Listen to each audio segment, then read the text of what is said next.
sesi yang ke-13 di sirah ya sahabat Abu Bakar As-Siddiq radhiyallahu anhu, yakni pada pembahasan pengiriman pasukan Usamah ya oleh Khalifah Abu Bakar As-Siddiq radhiyallahu anhu ya.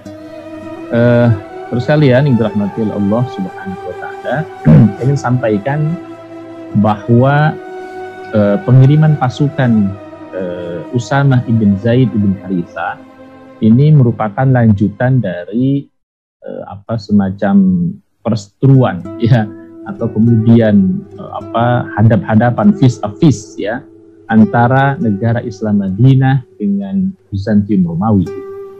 Ini babak yang ketiga ya dari dua babak sebelumnya yang kemudian sudah sudah berlangsung gitu. Kita tahu bahwa Imperium Romawi itu salah satu dari dua negara yang bertetangga dengan semenanjung Arab ya pada masa Nabi Shallallahu Alaihi Wasallam, dan luasan kekuasaan Romawi itu sangat luas, terutama di wilayah utara Jazirah ya, di wilayah utara di atas ya, kalau kita lihat di peta itu kemudian di atas ya itu hampir seluruh wilayah yang ada di sebelah utara itu merupakan wilayahnya kekuasaan Imperium Romawi, dan itu nanti berbatasan ya dengan wilayah kekuasaan umat Islam ya pada saat itu. Dan banyak pimpinan-pimpinan wilayah ya, semacam kegubernuran kecil-kecil ya di beberapa daerah itu yang kemudian ditunjuk oleh Kaisar Romawi ya dengan otoritas ya tadi dari Imperium Romawi, dan beberapa wilayah tersebut mereka tunduk pada Imperium Romawi. Nah, daerah-daerah itulah yang kemudian berbatasan ya dengan wilayahnya kaum muslim atau daulah Islam yang berpusat di Madinah. Nah, sebelumnya ya ini pada tahun ke-6 Hijriyah gitu, ini ketika kemudian terjadi gencatan senjata antara umat Islam dengan musyrikin Quraisy, yakni pada perjanjian Hudaybiyah, Rasul Shallallahu Alaihi Wasallam itu memanfaatkan untuk mengirimkan surat ya ajakan masuk Islam kepada raja-raja di sekitar Madinah, baik di Jazirah Arab ataupun di luar Jazirah Arab. Nah, pada saat itu Rasulullah SAW mengutus ya sahabat mulia Dihyah al-Kalb. Ini salah seorang sahabat pilihan Nabi Shallallahu Alaihi Wasallam yang kemudian seringkali penampakan Dihyah al-Kalb ini ketika kemudian malaikat Jibril ya menyerupai manusia, biasanya menyerupai Dihyah al-Kalb karena wajah yang tampan ya, yang rupawan. Karena itu kemudian dia dikirim ke daerah yang kemudian juga memuja ya, keindahan ketampanan, yakni wilayah Romawi. Nah, surat ajakan masuk Islam itu dibawa oleh Dihyah al-Kalb ya. Apa isi suratnya? Mengajak masuk Islam, mengajak Kaisar Heraklius atau Hiroklo itu untuk masuk Islam. Itu sudah kita jelaskan sebelumnya pada masa pembahasan sirah Nabi Sallallahu Alaihi Wasallam, yang intinya sebenarnya Heraklius itu tertarik karena sudah banyak sekali maklumat yang dimiliki oleh Heraklius terkait dengan kedatangan seorang nabi penutup ya akhir zaman. Ya, tetapi kemudian karena berbagai macam pertimbangan, tentu pertimbangan kekuasaan, takut kemudian kekuasaannya dijatuhkan ya, dan juga atas pertimbangan para pendeta di sekitarnya, akhirnya pendeta Heraklius itu menolak ya ajakan masuk Islam dari Nabi Shallallahu Alaihi Wasallam. Walaupun sebenarnya dia secara prinsip ya dalam hatinya dia menerima, gitu. Tetapi karena pertimbangan politik akhirnya Kaisar Heraklius menolak ajakan Nabi Shallallahu Alaihi Wasallam. Nah, terus kalian yang dirahmati Allah Subhanahu Wa Taala, kira-kira ini ya posisi ini wilayah kaum muslimin di Jazirah Arab di sebelah selatan, lalu kemudian di atas sebelah kiri ya itu sebelah barat ada kekuasaannya Imperium Romawi, dan kemudian di sebelah atas ya atas kanan ya sebelah timur itu ada kekuasaannya Kekaisaran Persia. Jadi ini luar biasa ya, daerah kaum muslimin berbatasan dengan dua negara adidaya dunia pada saat itu. Nah, jadi saya ingin sampaikan seperti yang di awal saya kemukakan, ya bahwa negara Islam Madinah vis-a-vis dengan Bizantium Romawi itu sudah berlangsung sejak terjadinya perang Mu'tah. Bahkan kita tahu ya bahwa perang Mu'tah itu kemudian terjadi karena salah seorang utusan Nabi Shallallahu Alaihi Wasallam itu kemudian dibunuh ya oleh kemudian perwakilannya Kekaisaran Heraklius ya di daerah Basrah, itu di wilayah Syam. Maka Nabi Shallallahu Alaihi Wasallam mengutus ya pasukan ya yang dipimpin nanti diantara oleh Zaid bin Harithah ya, ayahnya Usamah ibn Zaid ya, dan 2 orang panglima lain, sehingga kemudian terjadi pertempuran pada tahun ke-8 Hijriah. Lalu kemudian berlanjut 1 tahun berikutnya ada perang Tabuk juga sama. Malah pada saat ini Rasulullah SAW mengirimkan sekitar 30.000 orang pasukan, bukan hanya dari penduduk Madinah tapi di sekitaran Madinah ya bergabung. Tapi kemudian pasukan Romawi dibuat gentar ya ketika kemudian umat Islam sudah berada di Tabuk, di perbatasan antara kekuasaan kaum muslimin dengan Romawi. Ternyata yang ditunggu-tunggu yakni pasukan Romawi yang katanya berjumlah ratusan ribu orang itu tidak kunjung datang gitu ya. Maka ini betul-betul membawa pesan yang luar biasa ya, opini kekalahan Romawi kemudian terjadi setelah perang Tabuk. Tetapi kemudian karena wilayah perbatasan ini wilayah yang sangat rawan gitu, dan agak cukup jauh dari Madinah, yakni mungkin sekitar lebih dari 1.000 km. Seringkali perbatasan wilayah kaum muslim itu diganggu oleh orang-orang Romawi, ya, umat Islam atau suku-suku yang sudah bergabung dengan kaum muslimin, ya, dengan umat Islam, dengan daulah Islam di Madinah seringkali direcoki, diganggu, ya, oleh siapa? Oleh orang-orang Romawi. Maka kemudian Rasul Shallallahu Alaihi Wasallam mengutus ya pada tahun ke-11 Hijriah. Ya, ini ekspedisi terakhir Nabi Sallallahu Alaihi Wasallam sebelum wafat gitu ya, yakni pasukannya Usamah ibn Zaid ibn Harithah gitu. Yang walaupun kemudian tidak sampai mereka berangkat ya, Rasul SAW lebih dulu kemudian wafat, yang nanti kemudian dilanjutkan oleh Sayyidina Abu Bakar Siddiq radhiyallahu anhu. Jadi kira-kira ini ya. Jadi pengiriman pasukan Usamah ini bukan kemudian berdiri sendiri, tetapi kemudian ada rangkaian sebelumnya, yakni pada tahun ke-8 Hijriah perang Mu'tah, tahun ke-9 Hijriah perang Tabuk, dan tahun ke-11 Hijriah barulah terjadi pengiriman pasukan Usamah ibn Zaid ibn Harithah. Nah, terus kalian yang dirahmati oleh Allah Subhanahu wa taala. Nah, ini ya, tadi dijelaskan secara sekilas ya, tahun ke-8 Hijriah terjadi perang Mu'tah. Ya, yakni ketika Nabi Muhammad SAW mengirimkan misi militer untuk bertempur melawan Romawi dan Kristen Arab pada saat itu pada perang Mu'tah. Nah, ini peperangan yang sangat luar biasa karena Rasul SAW mengutus 3.000 orang pasukan melawan 200.000 orang tentara Romawi. Ini jumlah yang sama sekali tidak seimbang. Dan yang luar biasa adalah pasukan kaum muslimin bisa bertahan ya, untuk melawan gempuran 200.000 orang tentara Romawi. Dan yang luar biasa lagi, yang wafat, yang syahid itu hanya sekitar 12 orang dari kaum muslimin.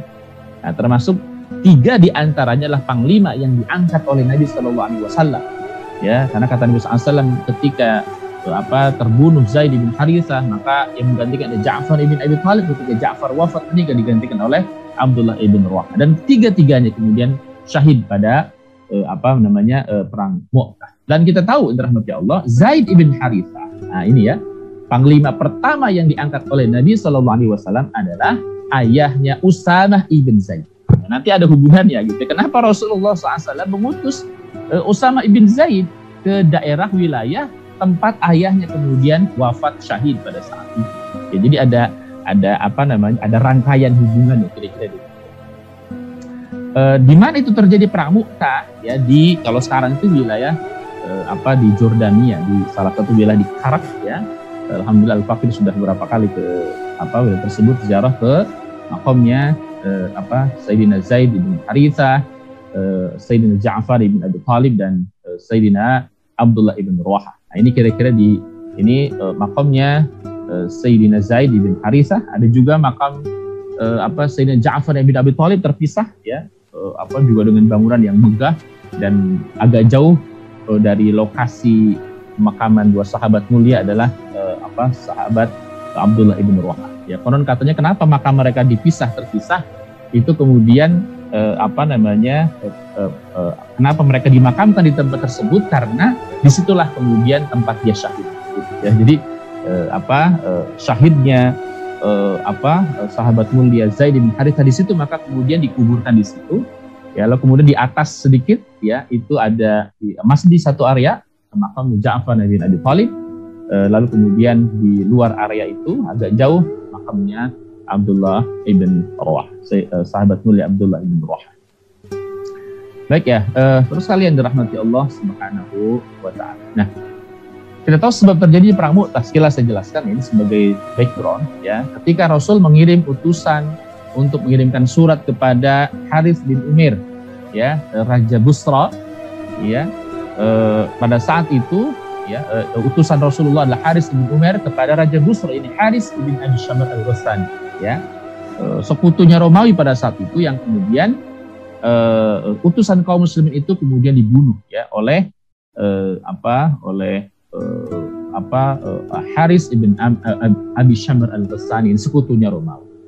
Dan kita tahu ya bahwa dalam dunia perang ya, bahwa ketika ada utusan yang diganggu apalagi sampai dibunuh, itu artinya sama dengan memerangi ya orang atau negara yang mengutus tadi gitu. Jadi ketika utusan Rasul Shallallahu Alaihi Wasallam itu kemudian dibunuh oleh Harith ibn Abi Syamr al-Ghassani, sekutunya Romawi, maka itu artinya mereka menantang ya kaum muslimin, memerangi kaum muslimin. Maka kemudian pada akhirnya Rasul Shallallahu Alaihi Wasallam mengutus 3.000 orang pasukan tadi. Nah yang kedua, 1 tahun berikutnya adalah terjadi perang Tabuk. Ya, perang Tabuk ini sebenarnya terjadi karena dampak dari perang Mu'tah tadi. Ya, yang sangat luar biasa, sehingga banyak kabilah-kabilah Arab yang itu mereka melepaskan diri dari kekaisaran Romawi dan bergabung dengan kaum muslimin. Nah, tetapi bergabungnya suku-suku di sekitaran yang dulunya bergabung dengan Romawi itu membuat Kaisar Heraklius itu marah, ya, murka, sehingga kemudian pimpinan-pimpinan kabilah, ya, itu kemudian banyak dihukum, banyak dieksekusi oleh kekaisaran Romawi. Nah, inilah yang kemudian membuat juga Rasul Shallallahu Alaihi Wasallam marah karena daerah wilayah kekuasaan kaum muslimin ya yang sudah bergabung dengan daulah Islam di Madinah itu diganggu oleh orang-orang Romawi. Sampai Rasulullah SAW mengutus 30.000 orang pasukan yang kemudian endingnya adalah pasukan Romawi tadi ya tidak berkenan ya, takut atau gentar menghadapi pasukan kaum muslimin. Nah barulah kemudian pada tahun ke-11 Hijriah ya, diutus pasukannya Usamah ibn Zaid ibn Harithah. Ya, Rasulullah Shallallahu Alaihi Wasallam di akhir-akhir ya hayat Nabi Shallallahu Alaihi Wasallam itu memobilisir kaum muslimin untuk berperang melawan pasukan Romawi di daerah Balqa dan wilayah Palestina. Ya, dulu itu satu wilayah yang disebut dengan wilayah Syam. Balqa ini salah satu provinsi di wilayah Jordania itu sekarang. Yang dulu saya katakan tadi masih dalam satu wilayah yang bernama Syam. Nah, saat itu ya para pembesar dan pemuka sahabat mulia itu ikut dalam misi militer. Ya, di situ ada Abu Bakar As-Siddiq, ada Umar bin Khattab, ya, ada sahabat mulia yang luar biasa gitu ya. Ada Abdurrahman ibn Auf dan seterusnya. Nah, tetapi yang luar biasa yang ini menjadi kontroversi dengan kalangan para sahabat adalah Rasulullah Shallallahu Alaihi Wasallam itu menunjuk panglima pasukan perang itu anak remaja, gitu ya. Mungkin kalau dengan ukurannya Abu Bakar As-Siddiq ini cucu gitu levelnya, yakni sahabat mulia Usamah ibn Zaid ibn Harithah itu sebagai panglima pasukan perang. Dan pada saat itu usianya Usamah ibn Zaid baru 18 tahun. Dan itu bisa bayangkan ya, panglima yang kemudian baru ya level mungkin SMA ini itu memimpin di belakang itu sahabat-sahabat senior. Ya, bisa antum bayangkan itu mentalnya ini Usamah ibn Zaid ini pasti luar biasa. Kalau orang-orang yang nggak punya mental kokoh seperti Usamah bin Zaid mungkin udah ngeper duluan. Mimpin Umar bin Khattab, coba tuh bayangin. Ya. Abu Bakar saja luar biasa ketika memimpin Umar bin Khattab, apalagi ya anak kemarin sore Usamah ibn Zaid 18 tahun kira-kira begitu. Tapi kalau kita lihat dia siap menerima amanah dari Rasulullah SAW walaupun dia tahu bahwa yang dipimpin adalah orang sekaliber manusia terbaik setelah Rasulullah, yakni Abu Bakar Siddiq radhiyallahu anhu, ada Umar bin Khattab, sahabat-sahabat mulia yang luar biasa. Kenapa kemudian ya di antara reasoning alasan Rasulullah SAW mengangkat Usama bin Zaid tentu karena berbagai macam pertimbangan. Tetapi di antara pertimbangan yang paling utama, yang paling penting itu karena pertimbangan psikologis. Rasul SAW mengutus Usama bin Zaid itu karena di daerah yang nanti Usama dikirim ke sana itu wafat ayahnya, gitu. Ya ini siapa? Zaid bin Harithah. Nah, tentu bukan dalam konteks alasan balas dendam ya, bukan. Tetapi pasti itu pertimbangan di antara pertimbangan yang dipilih oleh Rasulullah SAW. Ya, nanti digambarkan berangkat kamu Usama ke tempat di mana ayahmu syahid. Ya, kira-kira begitu. Nah, itu di antara pertimbangan Nabi SAW. Tentu di antara pertimbangan lain adalah kemampuan. Ya, kemampuan dari sahabat mulia Usama bin Zaid, walaupun dia remaja, tapi kemampuan luar biasa. Nanti bisa bayangkan ya, pada saat perang Uhud itu kira-kira usia Usama bin Zaid itu baru 10 tahun. Dia sudah daftar ya menjadi ingin bergabung dengan pasukan mujahidin yang melawan orang-orang musyrikin Quraisy. Bayangin 10 tahun ini usia SD. Usia SD itu mau daftar, ya Rasulullah, saya mau bergabung jihad melawan musyrikin Quraisy. Nah, pada saat itu Rasulullah SAW mengecek semuanya, dan Usama termasuk yang tidak lolos seleksi ya, karena masih terlalu kecil, masih 10 tahun. 2 tahun berselang ya, pada perang Khandaq mengajukan diri lagi Usama bin Zaid bin Harithah ya. Kali ini Rasulullah SAW mempertimbangkan untuk menerima, karena perang Khandaq itu tidak sebagaimana perang terbuka ya, perang terbuka seperti perang Badar, perang Uhud gitu, bukan perang terbuka yang fisis berhadapan satu-satu, tapi perang Khandaq itu kan dibatasi oleh Khandaq. Maka Rasulullah SAW mengizinkan Usama bin Zaid bergabung dengan pasukan. Nah, jadi demikian. Nah, kalau kita lihat ya, ini jarak antara Madinah dengan diutusnya nanti Usama bin Zaid ya di daerah Balqa itu sekitar 1196 km, hampir 1200 km. Ya, memang jarak Madinah dengan Jordania sekitar 1100 km. Gitu. Ini bisa kita bayangkan gitu ya, sangat jauh ya, 1100 km tadi. Nah, dalam konteks ini Al-Hafidz Ibnu Hajar Al-Asqalani bila menuturkan ada keterangan menyebutkan bahwa penyiapan pasukan Usama bin Zaid bin Harithah radhiyallahu anhuma dilakukan pada hari Sabtu, yakni 2 hari sebelum meninggalnya Rasulullah SAW. 2 hari sebelum wafatnya Nabi SAW.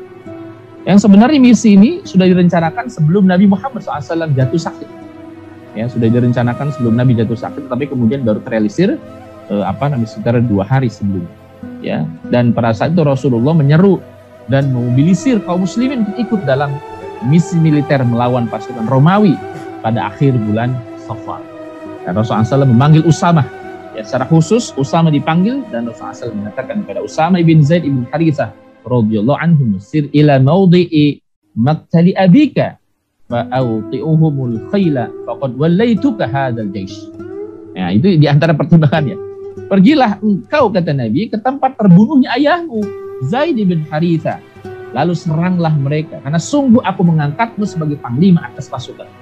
Jadi Usama ibn Zaid ibn Harithah mendapatkan kehormatan dari Nabi SAW untuk memimpin 3.000 orang pasukan yang di dalam itu banyak sekali sahabat-sahabat senior ya, sekaliber Abu Bakar, lalu kemudian Umar dan sahabat mulia yang lain. Di antaranya terungkap kenapa Rasulullah SAW mengutus Usama bin Zaid, karena di tempat tersebutlah, di perbatasan itulah ya, yang sudah masuk sebenarnya wilayah Romawi, tempat di mana ayahanda Usama bin Zaid ya, yakni Zaid bin Harithah wafat syahid pada perang Mu'tah ya tahun ke-8 Hijriah. Terus kalian dirahmati oleh Allah Subhanahu wa taala. Nah, tetapi kemudian penunjukan Usama ibn Zaid ibn Harithah pada masa Nabi saja ya, itu kemudian mendapatkan respon mendapatkan kritik dari sahabat gitu. Itu bisa bayangin, ini secara psikologis ya. Memang mereka adalah orang-orang yang sangat menaati Nabi SAW. Tapi ketika melihat satu hal yang menurut mereka janggal, Mereka tidak sungkan juga untuk menanyakan, bukan memprotes, tetapi menanyakan, mempertanyakan, ya Rasulullah, kenapa Usama ibn Zaid? Dia belum punya pengalaman sebagaimana misalnya Khalid ibn Walid, ya, lalu kemudian sahabat mula yang lain gitu. Kenapa Usama ibn Zaid? Gitu. Nah, lalu Rasulullah SAW menanggapi kritikan mereka itu dengan ungkapan, in tat'anu fi imaratihi faqad kuntum tat'anuna fi imarati abihi min qabl wa imullah in kana la khaliqan lil imarati wa in kana liman ahabbin nas ilayya wa inna hadha liman ahabbin nas ilayya ba'da. Ini juga diantara alasan kedua kenapa Rasulullah SAW mengutus Usama bin Zaid bin Haritha, mengangkat Usama bin Zaid bin Haritha menjadi panglima. Karena apa? Karena kecintaan Rasulullah SAW kepada Usama bin Zaid bin Haritha. Ya, kata Nabi, in tat'anu fi imarati faqad kuntum tat'anuna fi imarati abihi. Kalau kalian mengkritik, mengecam kepemimpinan Usama bin Zaid, maka berarti kalian juga mengecam kepemimpinan ayahnya sebelum itu. Yakni ketika Rasul mengutus ayahnya Zaid bin Haritha ke Mu'tah gitu. Ya. Wa imullah in kana la khaliqan lil imarati wa in kana liman ahabbin nas ilayya wa inna hadha liman ahabbin nasi ilayya ba'd. Ya. Maka demi Allah, kata Nabi, sungguh ia memang layak dengan jabatan. Layak. Usama ibn Zaid sungguh layak mendapatkan kehormatan memimpin 3.000 orang pasukan, kata Nabi. Ya, kenapa? Karena jika bapaknya adalah termasuk orang yang paling aku cintai, maka Usama, ya, ibn Zaid ibn Harithah radhiyallahu anhuma juga termasuk dari orang yang paling aku cintai setelah, ya, ayahnya. Nah, gitu diantaranya alasannya, wa in kana liman ahabbin nasi ilayya wa inna hadza liman ahabbin nasi ilayya ba'd. Nah, jadi antara alasan Rasulullah SAW, ya, mengangkat Usama bin Zaid, selain tentu tadi pertama adalah kelayakannya, ya, kata Nabi, sungguh ia layak, ya, memimpin pasukan itu. Dan yang berikutnya, bahwa Usama bin Zaid sebagaimana ayahnya adalah orang yang dicintai oleh Nabi Shallallahu Alaihi Wasallam. Maka sahabat waktu itu sudah terdiam karena yang memutuskan adalah Nabi Shallallahu Alaihi Wasallam. Tapi nanti lihat, ketika kemudian itu Rasulullah SAW wafat, lalu kemudian bagaimana sikap Abu Bakar As-Siddiq dan bagaimana sikap respon para sahabat mulia yang lain. Nah, tidak lama setelah mulai menyiapkan pasukan untuk misi militer yang dipimpin oleh Usama, ya, yakni 2 hari setelah itu Nabi SAW jatuh sakit, lalu kemudian bertambah parah sakit beliau sampai kemudian sementara pasukan yang tadi siapkan tersebut belum bergerak, ya, karena menunggu instruksi berikutnya. Karena SAW sakit keras pada saat itu. Di mana mereka menunggu, ya, di daerah Al-Jurf namanya, yakni berada sekitar 3 mil dari wilayah Madinah di jalur menuju Syam ke arah utara. Jadi sudah standby di situ, ya, di jarak sekitar 3 mil dari jantung kota Madinah, ya, sambil menunggu instruksi berikutnya. Nah, ketika Rasulullah SAW wafat, akhirnya pasukan tersebut kembali lagi ke Madinah. Karena ini mereka menunggu siapa pemimpinnya, siapa yang memberikan komando kepada mereka. Nah, itu penting sekali buat pasukan. Ya, buat pasukan perang, instruksi dari seorang khalifah itu sangat penting. Karena itu ketika Rasulullah SAW wafat, mereka mendengar wafatnya Nabi SAW, maka mereka kembali ke Madinah untuk menunggu keputusan berikutnya. Siapa yang menggantikan Nabi, maka mereka tergantung dari siapa yang menggantikan Rasulullah Muhammad SAW. Nah, situasi saat itu, jadi wafatnya Rasulullah SAW itu sudah kita jelaskan sebelumnya, itu kondisi yang luar biasa mencekam gitu, ya.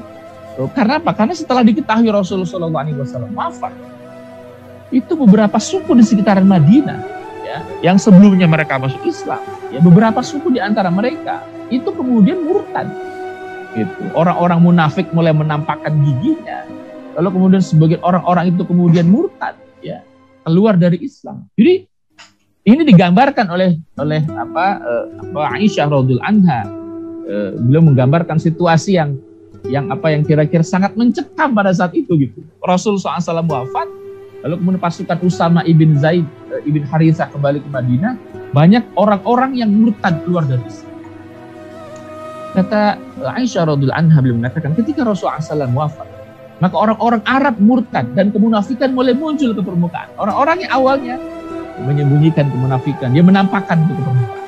Ya, sungguh kata Aisyah radhiyallahu anha, aku telah tertimpa sesuatu yang seandainya itu menimpa gunung yang tinggi dan besar, niscaya gunung itu akan hancur pada saat itu.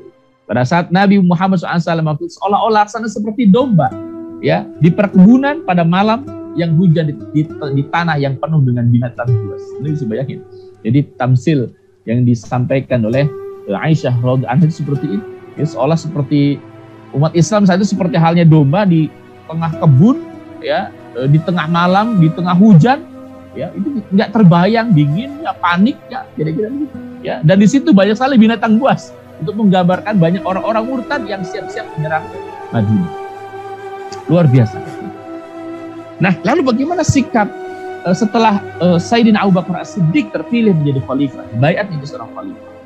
Lalu bagaimana sikapnya Sayyidina Abu Bakar As-Siddiq ini terhadap pasukan yang sebelumnya sudah diutus, ya, sudah dikirim oleh Nabi Shallallahu Alaihi Wasallam? Ya, maka keputusan Sayyidina Abu Bakar melanjutkan pasukan Usamah bin Zaid bin Harithah radhiyallahu anhu.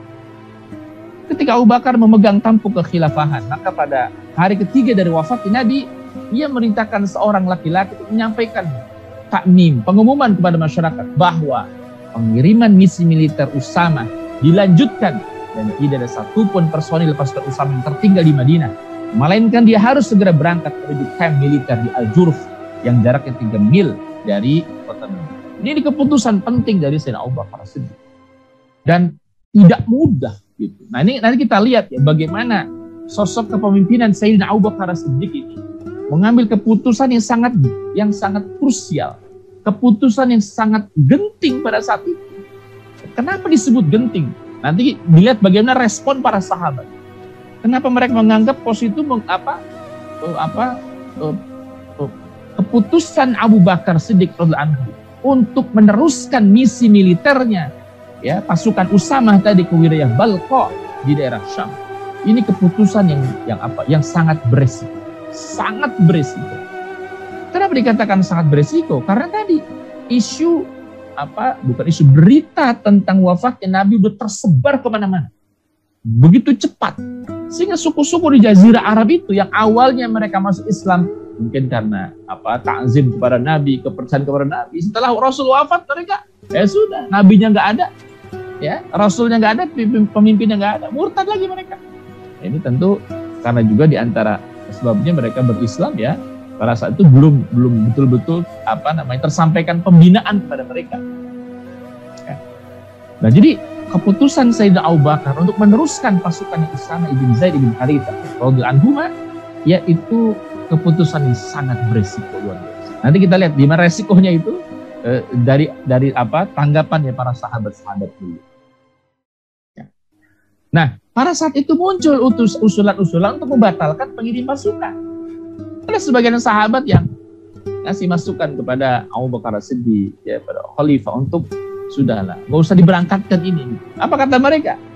Kata sebagian sahabat, mereka mengatakan pasukan tersebut terdiri dari sebagian besar kaum muslimin, bayangin 3.000 orang. Ya, dan ini mereka semuanya adalah kesatria kaum muslimin. Ya, kata mereka, pasukan yang dikirim oleh engkau itu kira-kira khalifah kaum muslimin, Abu Bakar As-Siddiq, adalah sebagian besar kaum muslimin. Sebagian besar laki-laki kesatria dari kaum muslimin. Sementara orang-orang Arab mereka tahu sebagian yang Anda lihat itu banyak yang membelot. Ya, yang sebelumnya loyal kepada Islam, Rasul wafat mereka belot. Mereka murtad.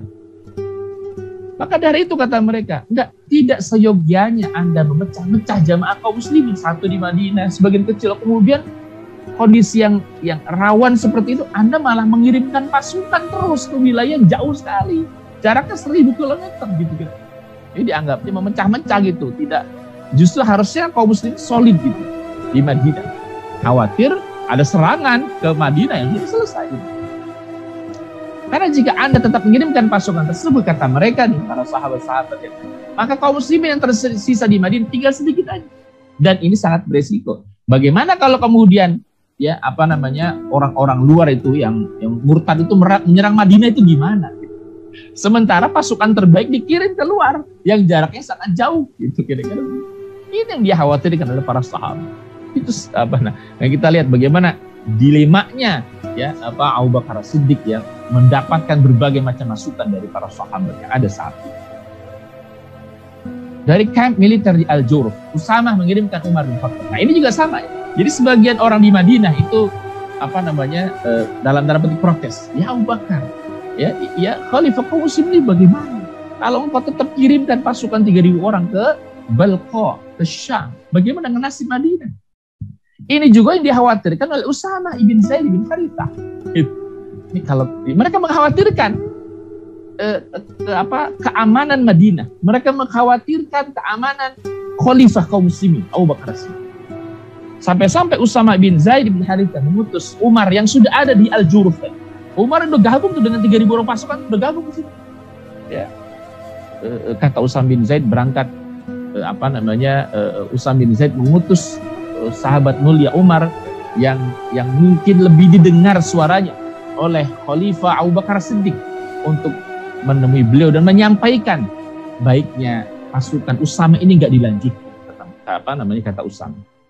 Nah, ketika bertemu, ya Abu Bakar bertemu dengan Abu Bakar Siddiq, beliau mengatakan pasukan ini terdiri dari sebagian besar kaum muslimin yang termasuk dalam tokoh-tokoh terkemuka. Aku sangat khawatir keselamatan Khalifah, keselamatan engkau ya Amirul Mukminin, keselamatan tanah haram dan kehormatan Rasulullah, maksudnya maqam Rasulullah SAW, serta keselamatan kaum muslimin dari serbuan orang-orang musyrik, kata Sayyidina Umar bin Khattab radhiyallahu anhu. Nah, ini utusan dari siapa? Usamah. Jadi Umar bin Khattab itu mewakili memposisikan diri sebagai utusannya Usamah ibn Zaid bin Harithah. Ya, ini menyampaikan pesan bahwa udah deh jangan lanjutin ini karena berbahaya sekali. Ya, Umar mengkhawatirkan keselamatan Abu Bakar.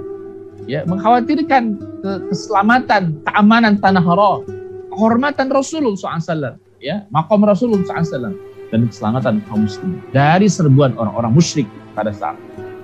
Nah, itu masukan dari Umar. Bayangin, satu nih sahabat-sahabat di Madinah ngasih masukan untuk membatalkan.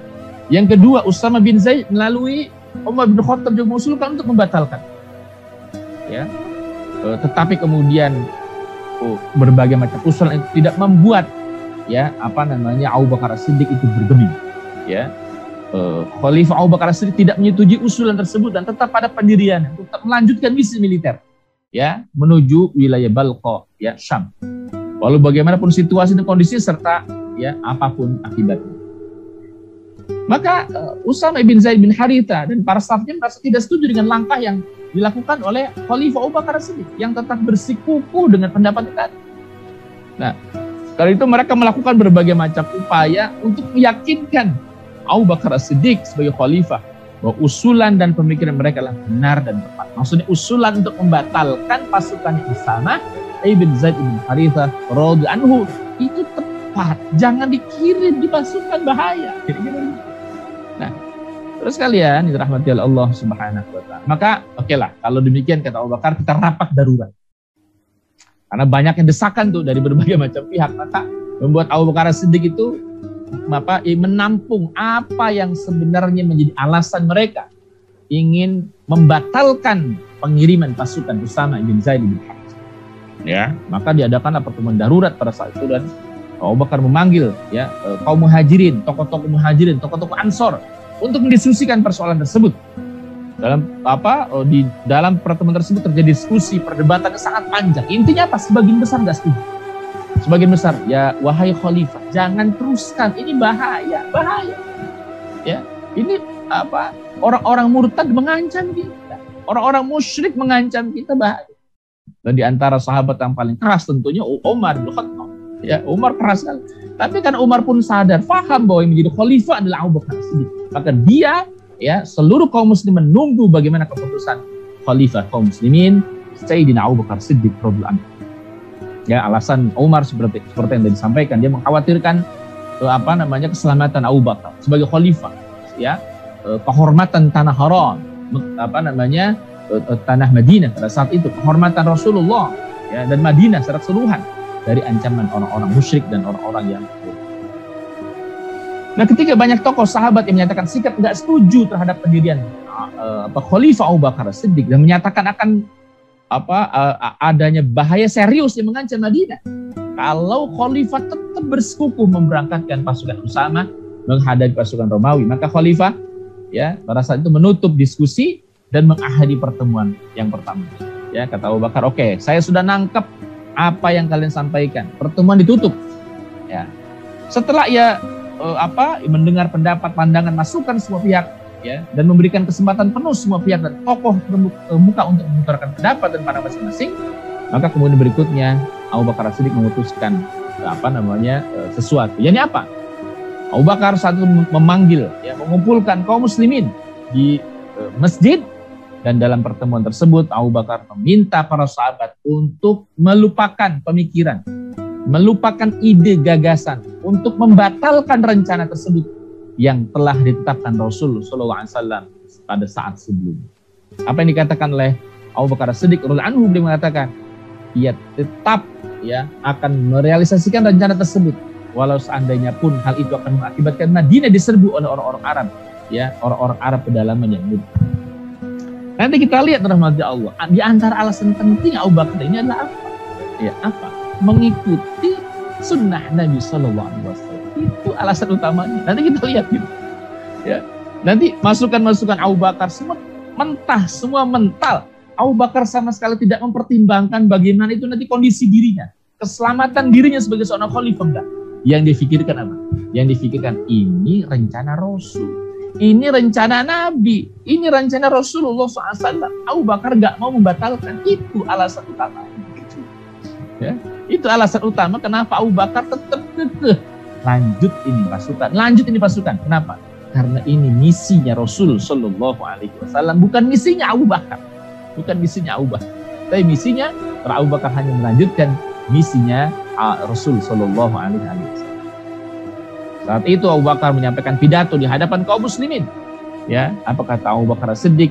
Demi zat yang jiwa Abu Bakar berada dalam genggamannya, seandainya pun aku mengetahui binatang buas akan menerkamku, kata Abu Bakar, maka aku akan tetap meneruskan pemberangkatan misi militer pasukan Usamah sebagaimana telah diperintahkan Rasul Shallallahu Alaihi Wasallam. Dan seandainya pun di tempat ini hanya tinggal diriku saja yang ada, maka aku akan tetap meneruskan dan merealisasikan misi militer pasukan. Itu saking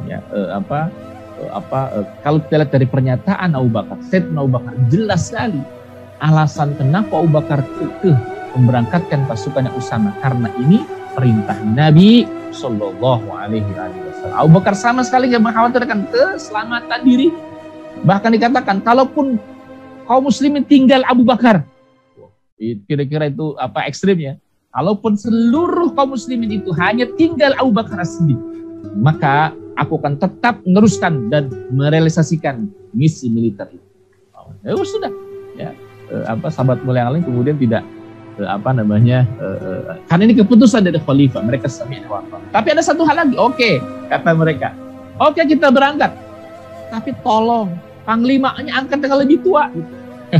Jangan usah, ini ada beban psikologis gitu, kira-kira begitulah. Masa kami dipimpin oleh anak muda, kira-kira begitu. Di antaranya orang-orang Ansor. Orang Ansor meminta supaya pasukan tersebut dipimpin oleh seorang lebih tua dari Usamah. Jangan Usamah deh, pilih yang lebih senior gitu kira-kira. Mereka mengutus Umar bin Khattab menyampaikan usulan tadi. Ya, lagi-lagi Umar jadi bemper. Pertama tadi diminta oleh Usama bin Zaid, tolong usulkan pembatalan. Oke, jadi berangkat. Setuju mereka, ya, karena itu keputusan khalifah. Oke, berangkat. Tapi kata mereka, tolong jangan Usama nih. Ini Usama itu masih muda sekali, belia, remaja. Ya, coba angkat pimpinan yang lebih senior dari Usama bin Zaid radhiyallahu anhu. Ya, maka nggak ada yang berani, ya, kecuali Umar. Oke, Umar madu. Orang-orang Ansar minta Umar, tolong sampaikan pesan kami, usul kami untuk mengangkat panglima yang lebih senior, ya, dari Usama bin Zaid bin Harithah. Lalu Umar menemui Abu Bakar Siddiq, ya, khalifah kaum muslimin, dan mengatakan, orang Ansor, kata Umar, minta supaya pasukan ini dipimpin oleh orang yang lebih tua dari Usama. Jadi kata Umar, Umar jadi bemper lagi. Ya, kata Umar, orang-orang Ansar itu minta supaya pasukannya pasukan yang dikirim ke wilayah Syam, ya, Balqa ini dipimpin oleh orang yang lebih tua dari Usama. Jangan Usama. Oke, kami udah setuju deh berangkat. Tapi tolong pasukan pimpinannya yang lebih senior dikit dong, kira-kira begitu. Ya. Nah, maka apa yang kemudian jawaban dari Abu Bakar Siddiq luar biasa. Ya, Abu Bakar terhenyak, berdiri dan langsung memegang jenggotnya Umar bin Khattab. Bayang, itu saking marahnya itu Abu Bakar Siddiq. Kok ya Umar, kok kenapa mengusulkan begitu? Mau-maunya saja diminta oleh orang Ansar kira-kira untuk mengutus untuk mengusulkan penggantian Usama ibn Zaid yang sudah ditunjuk Nabi sallallahu alaihi wasallam. Apa kata Abu Bakar Siddiq? Celaka engkau ya Umar. Rasulullah telah menunjuk dan mengangkat Usama dan Anda menyuruhku untuk mencopotnya.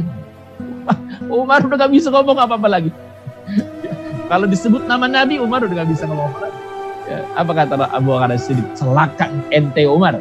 Ya, Rasul udah nunjuk ini Usama ibn Zaid bin Harith. Ente nyuruh saya nyopot dia.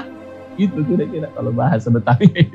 Lalu Umar kembali, ya, ke orang yang mengusulkan dia. Ini orang-orang Ansor. Ya, lalu kemudian orang Ansor, gimana hasilnya gitu kata mereka.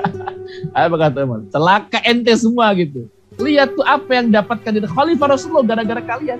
Aneh dimarahin gitu. Kira-kira itu bahasa atau bebasan lah kira-kira begitu. Ini celaka kalian semua gitu. Ini gara-gara ente ini saya dimarahin Abu Bakar katanya. Ya, karena lalu kemudian menyampaikan alasan Abu Bakar Siddiq adalah Usama telah ditetapkan Nabi Sallallahu Alaihi Wasallam. Enggak ada seorang pun termasuk Abu Bakar enggak berani mencopot Usama ibn Zaid ibn Harith. Intinya misinya harus berhasil.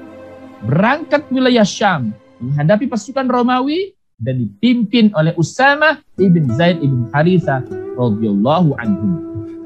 Ini harga mati kira-kira begitu. Ya sudah, ya akhirnya keputusan itu diteruskan.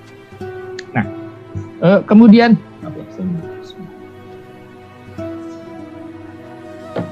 baik. Kemudian Khalifah Abu Bakar Siddiq keluar untuk menemui pasukan yang hendak berangkat tadi. Lalu kemudian mengantarkan mereka. Sementara waktu itu, ya, Abu Bakar berjalan kaki. Sementara Usama, ya, itu kemudian naik kendaraan, ya. Di Usama naik kuda atau unta, lalu kemudian Abu Bakar itu jalan kaki di bawahnya. Waktu itu yang nonton kendaraannya khalifah adalah Abdurrahman ibn Auf radhiyallahu anhu. Lalu kemudian Usama berkata, ya Khalifah Rasulullah sallallahu alaihi wasallam, la tarkabanna aw la anzalanna, faqal wallahi la tanzal, wallahi la arkab wa ma alayya an ughabbira qadami sa'atan fi sabilillah. Kata Abu Bakar Siddiq radhiyallahu anhu. Kata Usama apa? Wahai Khalifah Rasulullah sallallahu alaihi wasallam, ya, Anda harus naik kendaraan, jangan jalan di bawah, kata Usama. Naik ya Khalifah. Ya, atau kalau enggak saya turun gitu, kira-kira begitu. Kalau engkau enggak naik ini unta atau kuda, saya turun, kata Usama. Ini juga ada biasa orang anak muda walaupun dia adalah panglima pasukan, tetapi ketika kemudian dia melihat ada yang lebih senior, apalagi seorang khalifah, ya, maka kemudian dia mengatakan demikian, wahai ya Khalifah kaum muslimin, ya Khalifah Rasulullah sallallahu alaihi wasallam, naiklah engkau ke kendaraanmu itu, jangan dibawa, atau kalau enggak saya yang turun gitu. Ya, lalu kemudian Abu Bakar kemudian menjawab, ya, demi Allah enggak, ya, saya tidak akan naik, ya, saya tidak akan naik, kata Abu Bakar. Sungguh kamu jangan turun, ya, dan saya tidak akan naik kendaraan. Gitu, ya. Ente ya Usama tetap di kendaraanmu, jangan turun, dan saya pun tidak akan naik kendaraan. Ya, saya pun tidak akan naik unta ini, saya pun tidak akan naik kuda ini, kata Abu Bakar Siddiq radhiyallahu anhu. Ya. Apa alasan Abu Bakar Siddiq? Aku ingin sesaat saja mengotori kedua kakiku dengan tanah dalam jihad di jalan Allah Subhanahu wa taala. Jadi Abu Bakar itu kenapa ingin berjalan kaki, tidak naik unta atau kuda? Karena ingin mengotori kakinya dengan debu-debu dalam rangka jihad di jalan Allah Subhanahu wa taala. Dan lihat penghormatan Abu Bakar Siddiq terhadap panglima pasukan yang ditetapkan Nabi Sallallahu Alaihi Wasallam. Walaupun ini bocah remaja, ya, Abu Bakar usianya sudah lebih dari 60 tahun. Ya, sudah sekitar 60 tahun pada saat itu. Ini bocah remaja 18, ada yang mengatakan 20 tahun. Ya, ini ukurannya cucu, kira-kira begitu ya. Tapi bagaimana penghormatan Abu Bakar terhadap orang yang bernama Usama ibn Zaid ibn Harith, luar biasa. Semata karena apa? Karena Usama adalah orang yang ditunjuk oleh Nabi Sallallahu Alaihi Wasallam. Jadi kata Abu Bakar begitu. Ya, engkau jangan turun, saya pun tidak akan naik kendaraan. Aku ingin mengotori kedua kakiku ini dengan debu-debu di dalam jihad, di jalan Allah Subhanahu. Ya, Masya Allah. Kemudian Khalifah Abu Bakar berkata kepada Usama bin Zaid bin Harithah, aku ingin Umar, ya, oke, kalian berangkat, tetapi aku ingin Umar ibn Khattab tetap tinggal di Madinah bersamaku. Apakah Anda mengizinkan? Bayangin, ini lihat adabnya juga, adab dari Abu Bakar Siddiq ini kan khalifah. Ya, sementara orang-orang yang sudah bergabung ini orang yang diketahui Rasulullah SAW, termasuk diantaranya Umar bin Khattab. Ya, tapi sikap Abu Bakar itu nggak semena-mena, mentang-mentang khalifah, mentang-mentang kepala negara. Nggak dia katakan, Abu Bakar nggak mengatakan, Umar barang saya, ente berangkat. Enggak, Masya Allah, luar biasa. Abu Bakar minta izin kepada Usama ibn Zaid bin Harith, minta izin. Bayangkan. Kata Abu Bakar Siddiq, ya Usama, aku ingin Umar tetap tinggal di Madinah, ya bersama denganku, ya, supaya Abu Bakar lebih tenang karena ada Umar. Ya, apakah Anda mengizinkan? Masya Allah. Sampai nanya, apakah Anda mengizinkan? Lalu Usama menyetujui permintaan Khalifah Abu Bakar Siddiq. Akhirnya yang di Madinah diantaranya Abu Bakar dan Umar bin Khattab, dan sisanya berangkat, ya, menuju wilayah Syam pada saat. Jadi ini luar biasa. Ini potret pemimpin yang ketawaduannya luar biasa dan ketaatannya kepada Nabi juga luar biasa.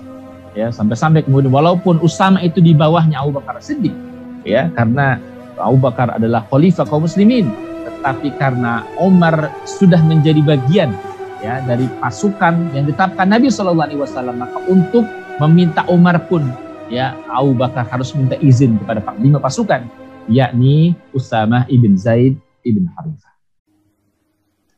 Terus kalian yang dirahmati oleh Allah Subhanahu Wa Taala, ya, untuk melepas pasukan, Abu Bakar Siddiq berpidato di hadapan pasukan yang ada pada saat itu.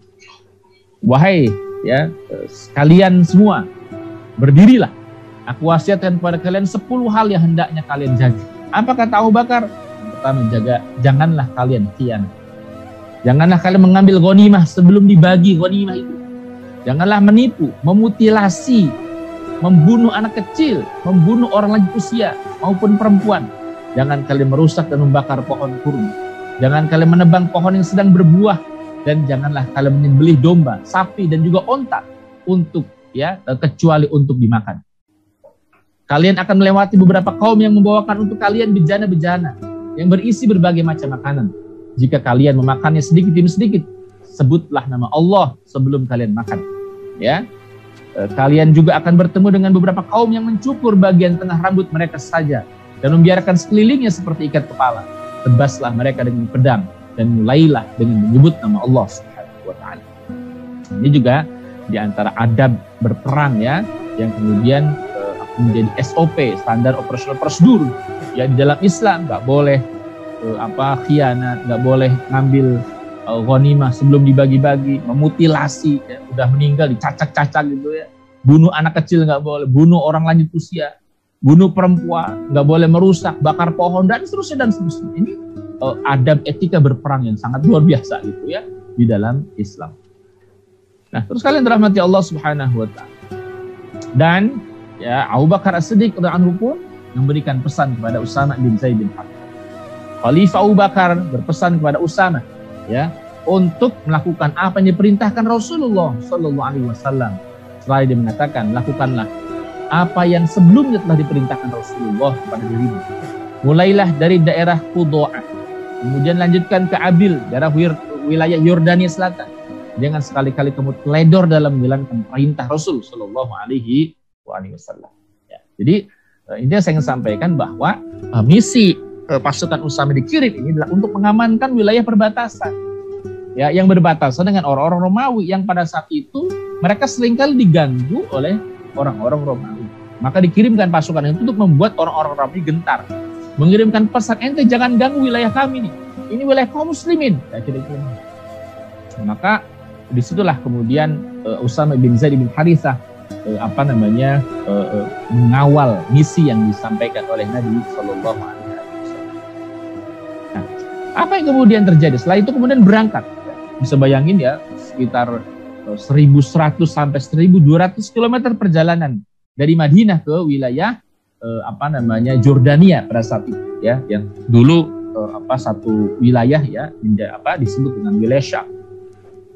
Pasukan Usama baru berangkat pada Hilal Rabiul Akhir tahun 11 Hijriah, ya, dan Usama serta pasukannya yang berjumlah 3.000 orang berjalan dengan cepat menempuh jalan Dzul Marwah dan Wadil Qura ke arah Ubna dan Abil Az-Zaid yang masih bagian dari wilayah Mu'tah. Ya, Mu'tah itu ya tempat peperangan ayahnya Usama bin Zaid bin Harithah di wilayah Mu'tah. Sampai ketika pasukan tersebut telah tiba di tengah-tengah tempat Qodo'ah, maka pasukan itu berhenti sejenak dan mengirimkan pasukan berkudanya untuk membangkitkan orang-orang yang masih teguh dengan keislaman. Dia mengokohkan, kalian umat Islam jangan murtad dari Islam. Nah, ini misi dakwah juga dilakukan oleh Usama bin Zaid bin Harithah. Karena Usama bin Zaid bin Harithah tahu bahwa di situ sudah ada orang-orang Islam yang memeluk Islam. Maka kehadirannya Usama bin Zaid bin Harithah untuk mengokohkan keimanan orang-orang sudah masuk Islam. Kalian jangan keluar dari Islam karena harus teguh pegang Islam, kira-kira begitu. Ya. Dan melawan mereka, menolong mereka, membantu orang-orang yang sudah Islam di daerah tersebut untuk melawan orang-orang murtad. Ya. Supaya mereka merasa tenang. Kaum muslimin yang sudah masuk Islam itu merasa tenang. Kenapa? Karena orang-orang murtad itu dihabisi. Nah, ini penting sekali. Ya. Misi yang dilakukan Rasulullah SAW ternyata nanti baru dirasakan berikutnya. Ternyata ini manfaatnya nanti luar biasa. Ya. Jadi antara misinya adalah tadi mengokohkan orang-orang yang sudah masuk Islam di wilayah tersebut dan membantu mereka, menolong mereka untuk melawan orang-orang murtad supaya orang-orang murtad tunduk pada Islam dan tidak lagi mengganggu orang-orang yang sudah memeluk agama Islam dengan benar. Kira-kira begitu. Sehingga orang-orang murtad itu lari ke tempat yang jauh, jadi Daumatul Jandal. Bila saya bertanya, lalu orang-orang murtad berkumpul di sana sekitar Wadi Al-Kalim. Ini jadi di sini ya, ini letaknya di daerah Daumatul Jandal, ya. Mereka lari ya ke wilayah ke arah sini, ke arah timur, ya. Dan karena Daumatul Jandal bukanlah target utama pasukan Usama dan bukan jalan yang akan ditempuh mereka, maka mereka pun kembali ke kuda-kuda mereka sampai Usama dan pasukannya melewati Hamqataini lalu menyerang tempat tersebut. Di sana terdapat Bani Ad-Dabib dari Judam dan Bani Khaylail dari Lakhm. Maka pasukan Usama berhasil mengalahkan mereka yang ada di sana sampai daerah Abil dengan serangan yang dahsyat dan cepat. Siapa mereka di antara yang tadi? Orang-orang murtad atau wilayah-wilayah yang masih loyal terhadap Kaisaran Romawi yang seringkali mengganggu kaum muslimin. Itu yang ditundukkan oleh Usama bin Zaid bin Harithah. Ya, yang tundukkan oleh ini daerah Balqa di sini, ya. Daerah Balqa di dekat Al-Quds, ya, di Palestina, ya. Kalau sekarang wilayah Jordania, di bawahnya sedikit ada Mu'tah. Jadi pasukan Usama itu melewati Mu'tah lalu kemudian sampai ke daerah Balqa, menghabisi, ini daerah perbatasan, ya. Mengokohkan keimanan orang-orang masuk Islam, memberantas orang-orang murtad yang mengganggu kaum muslim sampai mereka lari ke daerah Daumatul Jandal. Ya, lalu kemudian di sana terdapat Bani Ad-Dabib dari Judam dan sudah dikatakan sampai daerah Abil dengan serangan yang dahsyat dan sangat cepat. Ya, ini panglima perangnya masih sangat fresh, ya. Usama bin Zaid 18 tahun, maka kemudian dia melakukan pergerakan yang sangat cepat pada saat itu. Nah, pada hari itu pasukan Usama banyak mendapat harta rampasan perang, ya, karena berbagai macam wilayah yang ditaklukkan itu semua tunduk, semua dikalahkan. Orang murtad tunduk, orang Islam yang sudah kokoh Islamnya menjadi kokoh, ya, termasuk antek-antek Romawi juga tunduk, ya, dan pasukan Romawi itu kemudian tidak berani untuk mengusik, ya, pasukan kaum muslimin. Padahal umat Islam di sana itu lebih dari 1 bulan. Ya. Umat Islam di daerah perbatasan itu, daerah Balqa, lalu kemudian Mu'tah dan sekitarnya itu hampir sekitar 1 bulan lebih. Tapi orang-orang Romawi tidak mengirimkan 1 orang pun untuk menghadang kaum muslimin. Nah, ini apa pesannya? Ini menunjukkan bahwa keberadaan pasukan Usama itu betul-betul ditakuti, ya. oleh kekaisaran Romawi. Gitu. Bahkan ada yang mengatakan sampai 2 bulan. Ya nggak mungkin karena itu wilayahnya Romawi, gitu. Wilayah kekuasaannya Romawi. Umat Islam di sana ada yang mengatakan 35 hari, ada yang mengatakan sampai 2 bulan. Tapi tidak satu batalion pun yang dikirimkan untuk melawan pasukan Usama ibn Zaid bin Harith. Kalau berita sudah sampai kepada mereka sebenarnya, tapi mereka nggak berani menghadapi pasukan Usama bin Zaid yang waktu itu cuma buat 3.000 orang. Padahal kalau kita tahu kekuatan pasukannya Romawi Bizantium itu ratusan ribu orang. Pada saat perang Mu'tah saja mereka mengeluarkan 200.000 orang pasukan. Ya, yang sekarang kaum muslimin membawa hanya 3.000 orang, tapi pasukan Romawi dibuat gentar karena. Masya Allah, ini luar biasa. Dan yang luar biasa lagi apa? Pasukan Usamah kembali ke Madinah. Tidak ada seorang pun korban. Bayangin, tidak ada seorang pun korban. Pada hari itu kaum muslimin berkata tentang pasukannya Usamah, kami tidak pernah melihat ada pasukan yang paling selamat ya daripada pasukan Usamah. Kenapa? Karena nggak ada satu orang pun yang meninggal, yang syahid, gitu ya.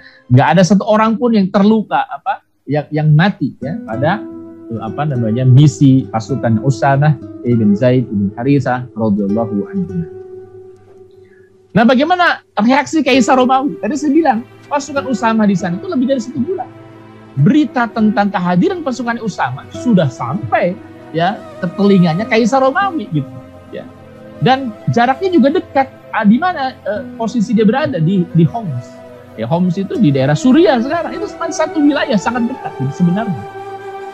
Ketika Heraklius berada di Homs, ya, mendengar apa yang telah dilakukan Usamah terhadap antek-anteknya itu di antek-antek Arabnya di perbatasan itu, ya, makanya memanggil para uskupnya, jenderal-jenderalnya dan berkata kepada mereka, apa kata Kaisar Heraklius, ya, Kaisar Heraklius dikatakan, inilah yang pernah aku peringatkan kepada kalian, tetapi kalian menolak peringatanku itu. Orang-orang Arab telah datang sejauh perjalanan bulan, namun berhasil mengubah wajah kalian. Kemudian mereka keluar dari tempat itu pada hari itu juga tanpa terluka sedikit. Nah, ini sambil memaki-maki ya, uskup-uskup, jenderal-jenderal, ente nggak dengar saya, gitu kira-kira begitu. Karena dulu ya ini ada hubungan juga dengan apa yang surat yang diterima oleh Kaisar Heraklius dari Rasulullah SAW ajakan masuk Islam. Waktu itu Heraklius mengatakan, udah deh, saya ingin masuk Islam, tapi ditolak. Ya. Sebenarnya Kaisar Heraklius itu sudah mendapat banyak maklumat informasi tentang kedatangan Nabi akhir zaman. Tapi karena di sekelilingnya uskup-uskup menolak, akhirnya dia menyerah juga dengan masukannya para uskup tadi. Inilah ungkapan Heraklius mengatakan, ini yang pernah aku sampaikan kepada kalian, gitu. Tapi kalian menolak peringatanku ini, gitu. Jadi melihat respon Kaisar Romawi ini, ya, padahal diutus ini panglima remaja, itu artinya menunjukkan bahwa pasukannya Usamah ibn Zaid ibn Harithah itu telah membuat nyalinya Kaisar Romawi itu melucut. Ya, padahal kekuatan mereka jauh lebih besar.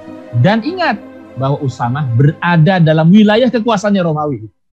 Ya, bayangkan ya, itu menunjukkan bahwa secara psikologis pasukan Romawi itu sebenarnya sudah dibuat kalau istilah sekarang itu kena mental, ya, kena mental oleh Usamah ibn Zaid ibn Harith. Ya, luar biasa. Terus kalian dirahmati Allah, apa dampak pasukan Usamah bagi martabat dan kewibawaan daulah Islam? Ini penting sekali. Yang awalnya pasukannya kan dikhawatirkan, jangan deh ya Khalifah, jangan kirim deh, bahaya nih, Madinah nanti akan diserang.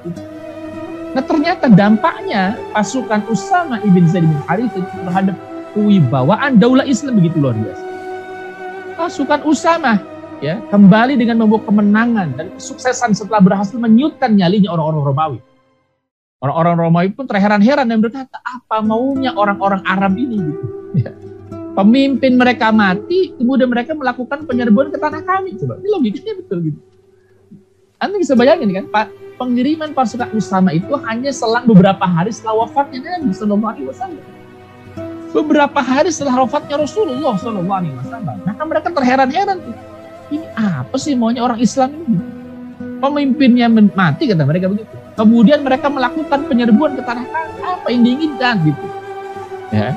Dan kabilah-kabilah di Arab ya di utara merasakan ketakutan, ketercekaman dan kecemasan terhadap kekuasaan, kebesaran, dominasi dan hegemoni daulah Islam. Nah, jadi dampaknya adalah ketika pasukan Usamah ibn Zaid ibn Harithah berhasil menyisir wilayah yang rawan pemurtadan, ya, orang-orang murtad memerangi kaum muslimin, dan kemudian di situ berbatasan dengan wilayah Romawi, dan pasukan Romawi tidak mengirimkan satupun batalion untuk menghentikan Usamah bin Zaid bin Harithah. Itu membuat kabilah-kabilah di Arab itu tunduk, ya, segan, ya, terhadap kebesaran dominasi dan hegemoni daulah Islam ini.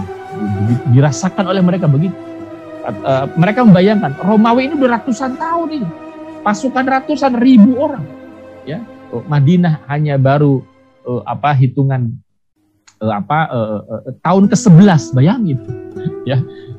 Tahun ke-11 ini negara Islam di Madinah itu usianya baru 11 tahun. Bayangin, baru 11 tahun.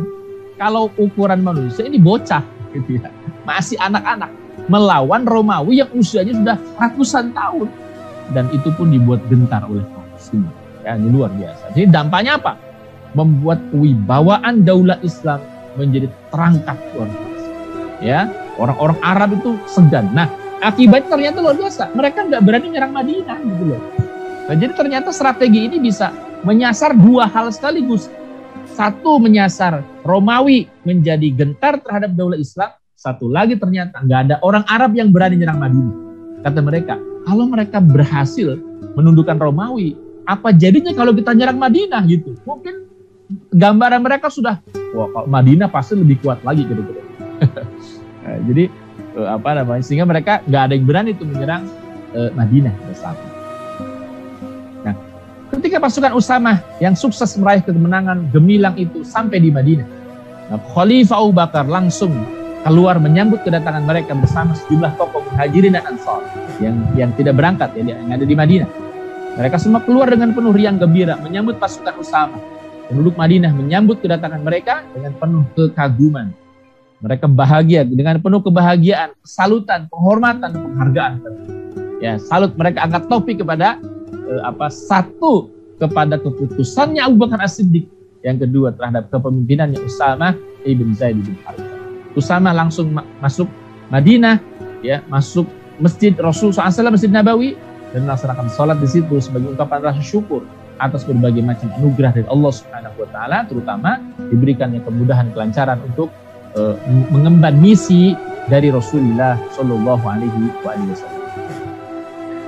Maka misi militer yang dipimpin Usamah tersebut punya kesan dan pengaruh yang besar bagi kehidupan kaum muslimin, ya, juga terhadap kehidupan orang-orang Arab musyrik yang sebelumnya berpikir untuk menyerbu kaum muslimin. Jadi ternyata dampaknya begitu secara psikologis.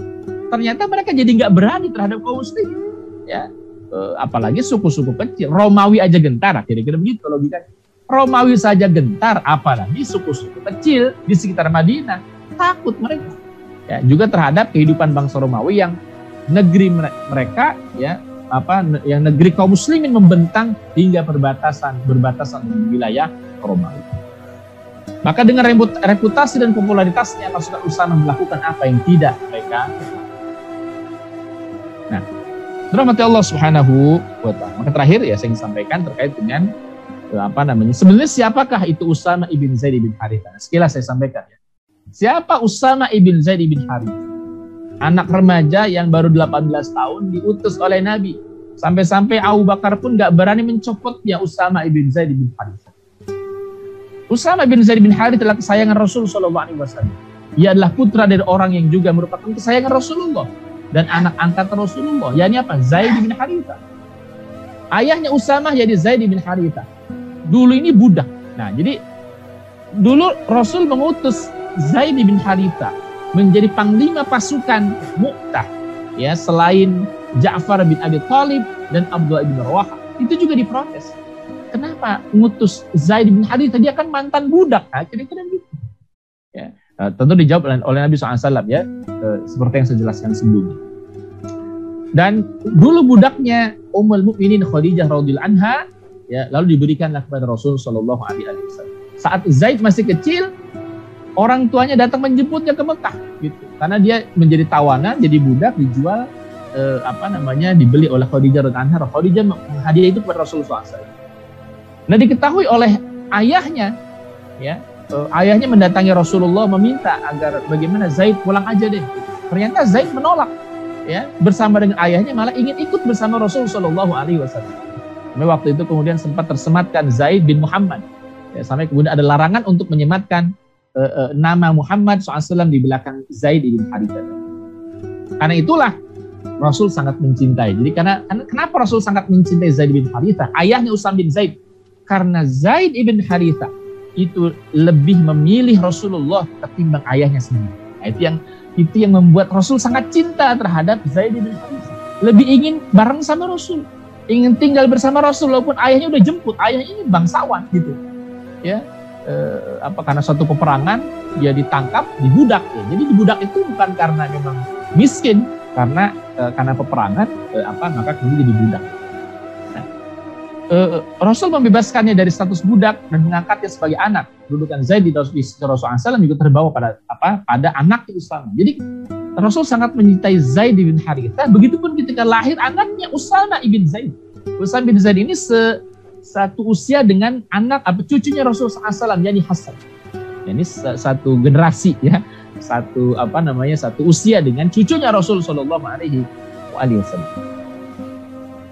Karena termasuk kesayangan Rasulullah, Usama juga digelari hubbu Rasulillah, kesayangan Rasulullah. Usama lahir di Mekah 7 tahun sebelum hijrah. Jadi ketika Rasulullah SAW hijrah, usianya itu baru 7 tahun. Dan sejak lahir Usama tumbuh di tengah keluarga Muslim, ya, yang saat itu tentu tidak mengenal masa jahiliyah sebagaimana sahabat yang lain, gitu. Karena Islamnya sejak kecil, gitu. Sejak lahir udah Islam. Maka saat perintah hijrah ditetapkan, Usama turut hijrah bersama Rasulullah SAW ke Madinah. Ya, siapa ibunya? Ibunya adalah Ummu Aiman radhiyallahu anha. Ya, namanya adalah Barakah. Ini ibunya berasal dari Habasyah, dari Habsyi, Ethiopia. Ya.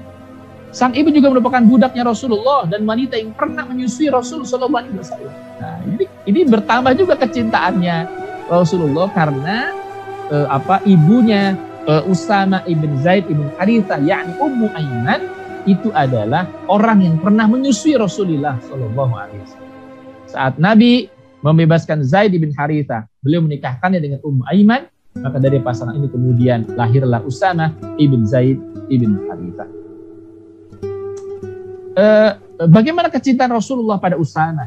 Ya, pada tahun ke-6 diutusnya Nabi, lahirlah Usama ibn Zaid dari pasangan Zaid bin Harithah dan Ummu Aiman Barakah binti Tha'labah. Tumbuhlah Usama kecil di lingkungan pendidikan Islami yang tidak merasakan gelapnya kehidupan jahiliyah. Ya, tadi saya katakan Usama lahir itu langsung Islam, ya, karena ayah ibunya Muslim. Sejak kecil Usama selalu menyertai Nabi, jadi sering kali bersama dengan Nabi. Ayahnya juga sering ada bersama Nabi, maka dia pun sering bersama Nabi. Usama sangat dekat dengan lingkungan nubuwah, lingkungan kenabian. Diriwayatkan dalam Musnad Ahmad dari Usama bin Zaid radhiyallahu anhu, dia berkata, saat di Arafah, ya, pada saat menunaikan ibadah haji, aku dibonceng Nabi Sallallahu Alaihi Wasallam. Beliau mengangkat kedua tangannya untuk berdoa. Lalu otanya miring dan terjatuhlah tali kekangnya. Beliau raih tali itu dengan salah satu tangannya, sementara tangan satunya tetap terangkat untuk berdoa. Gitu. Ini menunjukkan kedekatan, ya, kedekatan Usama dengan Nabi. Kenapa? Karena pada saat haji yang dibonceng Usama ibn Zaid, dibonceng di puntanya Rasul ada Usama ibn Zaid bin Harith. Ya. Dalam riwayat Al-Bukhari disebutkan dari Usama ibn Zaid radhiyallahu anhu, dia berkata Rasulullah memegangku dan Al-Hasan. Jadi tadi saya katakan antara usianya Usama bin Zaid dengan Hasan itu satu generasi. Rasul bersabda, Allahumma uhibbuhuma fa inni uhibbuhuma. Ya Allah, cintailah keduanya karena aku mencintai keduanya. Siapa keduanya itu? Satu Usama, yang kedua Hasan, ya, bin Ali radhiyallahu anhu. Bahkan Rasulullah SAW memerintahkan untuk mencintai Usama bin Zaid radhiyallahu anhu. Ya, kata Nabi, ma yanbaghi li ahadin an yubghidha Usama ba'dama sami'tu min Rasulillah sallallahu alaihi wasallam yaqul man kana yuhibbullaha wa rasulahu falyuhibba Usama. Dari Aisyah ia berkata, tidak boleh siapapun yang membenci Usama setelah aku mendengar Rasulullah SAW bersabda, siapa yang mencintai Allah dan Rasulnya maka cintailah Usama. Masya Allah. Jadi kedudukan Usama di mata Rasul SAW memang sangat istimewa. Ya. Dan bukan cuma itu, Usama juga mendapatkan bimbingan yang luar biasa dari Ummu Aiman. Ya, adalah seorang wanita yang sempat menyusui Rasulullah ialah seorang mujahidah yang turut di berbagai medan pertempuran bersama Rasul. Ya, hadir perang Uhud, perang Khaybar. Ya, tugasnya adalah memberi minum pasukan dan mengobati mereka yang terluka. Aiman juga meriwayatkan hadis dari Rasulullah SAW. Ya, dalam Al-Isabah, Ibnu Hajar rahimahullah menukilkan bahwa Rasulullah SAW bersabda, "Hadhihi baqiyatul ahli baiti." Dia ini adalah Aiman, adalah bagian dari keluargaku yang tersisa. Ya, Masya Allah. Adapun ayah Usama Zaid bin Harithah yang merupakan suami Aiman, syahid di medan Mu'tah. Tadi ya di Jordania. Kemudian di perang Hunain gugur juga Aiman, putra Aiman, saudara seibu dari Usama bin Zaid bin Harithah. Di bawah bimbingan Aiman lah Usama tumbuh besar. Dia menjadi seorang pejuang dan pahlawan, diajarkan nilai Islam, jihad, perjuangan kepemimpinan. Jadi hasil didikan itu di usia 18 tahun Usama telah memimpin pasukan besar yang juga dianggotai tokoh-tokoh besar, sahabat Muhajirin dan sahabat. Ini bisa kita bayangkan rahmat Allah Subhanahu wa taala bagaimana kemudian keberhasilan pendidikan dalam Islam sehingga anak-anak yang baru berusia 18 tahun sudah layak memimpin menjadi panglima pasukan perang. Ya. Di setidaknya ada 30 orang sahabat dan tabi'in yang meriwayatkan hadis dari Usama bin Zaid. Antara sahabat yang meriwayatkan hadis adalah Sa'ad bin Waqqas, Abdullah bin Umar, Abdullah bin Abbas, dan Abu Hurairah radhiyallahu anhum. Sementara tabi'in seperti Sa'id al-Musayyib, Ibrahim bin Sa'ad bin Abi Waqqas, Amir bin Syurahbil, Syaqiq bin Salamah dan lainnya. Ini menunjukkan bahwa Usama bin Zaid bin Harithah juga orang-orang yang memiliki keilmuan. Dari budaknya Usama bin Zaid yang menceritakan bahwa ia pernah berangkat bersama Usama menuju Wadil Qura. Mereka ke sana dalam rangka mengambil harta milik Usama. Ya, katanya Usama adalah seorang yang terbiasa puasa Senin Kamis. Budaknya berkata pada Usama, "Mengapa Anda rutin berpuasa di hari Senin Kamis padahal Anda sudah tua?" Pada saat itu ya Usama menjawab, "Sungguh Nabi Allah terbiasa puasa di hari Senin Kamis." Beliau ditanya, "Mengapa melakukan itu?" Beliau menjawab, "Inna amalal ibad ta'aradu yaumal itsnaini wa yaumal khamis." Sungguh amalan hamba diangkat pada hari Senin dan hari Kamis. Itu di antara alasan dia terus mendawamkan merutinkan saum di hari Senin dan Kamis. Oke, baik ya. Ini kira-kira demikian yang bisa disampaikan ya terkait dengan pasukan Usama yang diutus ya meneruskan titahnya Rasulullah SAW yang kemudian dieksekusi pada masa pemerintahannya Abu Bakar As-Siddiq radhiyallahu anhu. Demikian Kang Ihsan yang bisa saya sampaikan. Baik, Ustaz, Masya Allah. Jazakumullahu khairan katsiran atas paparan ilmu yang disampaikan di kesempatan pagi yang berbarokah ini. Sangat luar biasa sekali apa yang disampaikan oleh guru kita, yakni Ustaz Lutfi Effendi, berkaitan dengan sosok daripada sahabat, yakni Usama bin Zaid, ya, putra daripada Zaid bin Sabit itu sendiri. Baik, sebelum masuk pada sesi tanya jawab, ada jeda iklan terlebih dahulu dari tim Majlis Subuh, kami persilakan.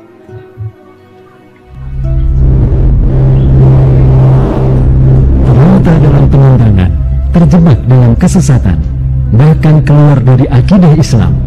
Begitulah ketika umat tidak mampu memahami dalil dengan jernih dan keliru memahami fakta, walhasil gagal mengaitkan keduanya dengan benar.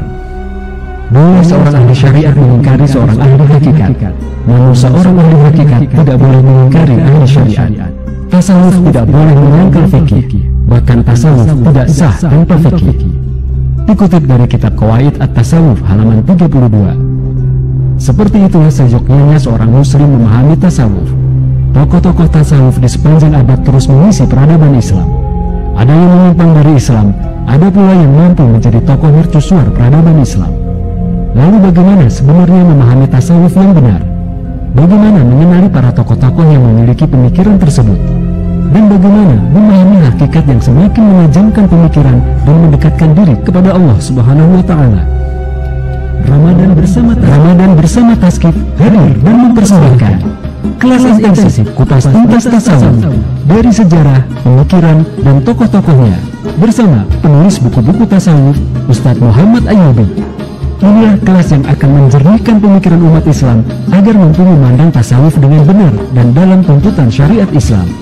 Sebuah kelas yang akan membuka cakrawala umat Islam tentang sejarah dan tokoh-tokoh tasawuf yang lurus untuk diteladani dan tokoh-tokoh tasawuf yang keliru sehingga perlu kehati-hatian agar tidak terjebak dalam kesesatannya.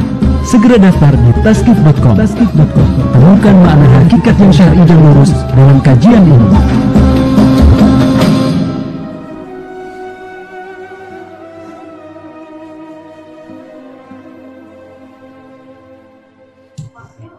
Oke, itu ya beberapa informasi berkaitan dengan kelas yang ada di Tazkif, kelas tasawuf. Silakan bagi para jamaah sekalian yang ingin mengetahui seperti apa paparan daripada guru kita Ustadz Ayyubi, langsung saja daftarkan diri di tazkif.com. Ustadz, ini sudah ada beberapa pertanyaan dari jamaah, saya coba bacakan ini ya, pertanyaan dari jamaah yang ada di Zoom.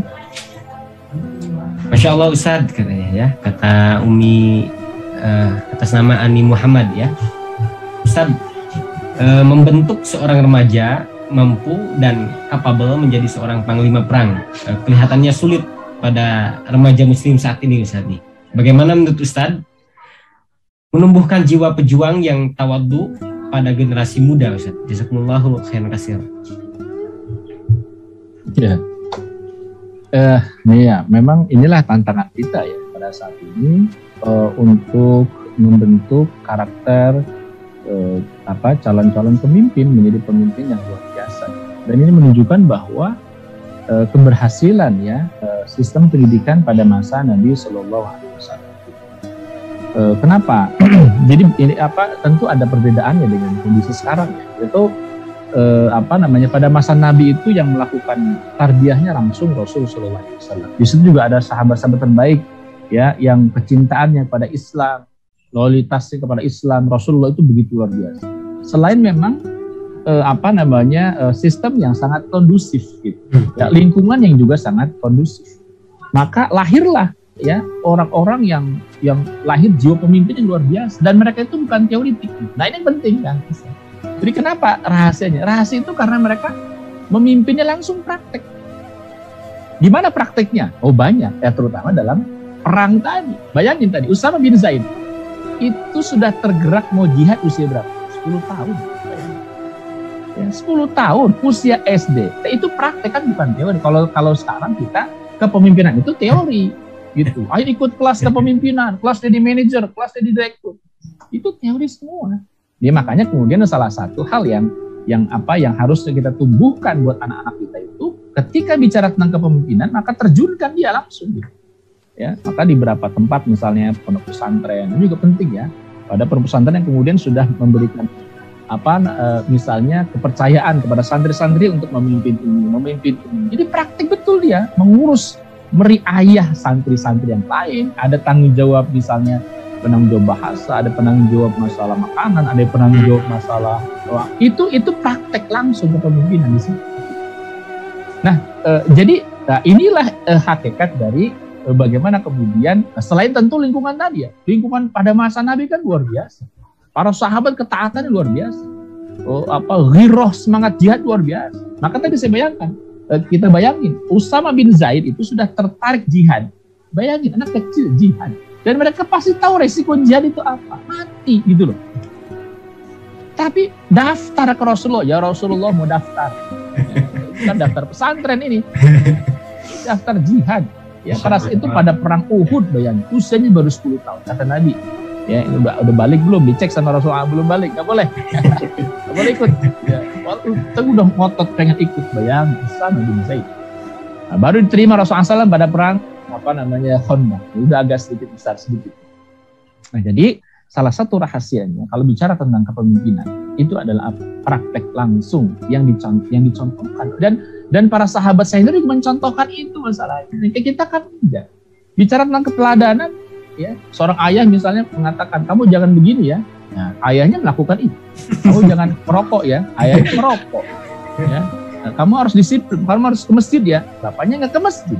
Ini kan jadi anak nanti akan split personality gitu kalau kondisinya ya. Nah, jadi banyak faktor kan bisa. Faktor lingkungan, faktor sistem, faktor keteladanan. Nah, ini yang hilang di tengah-tengah kaum muslimin sekarang gitu loh.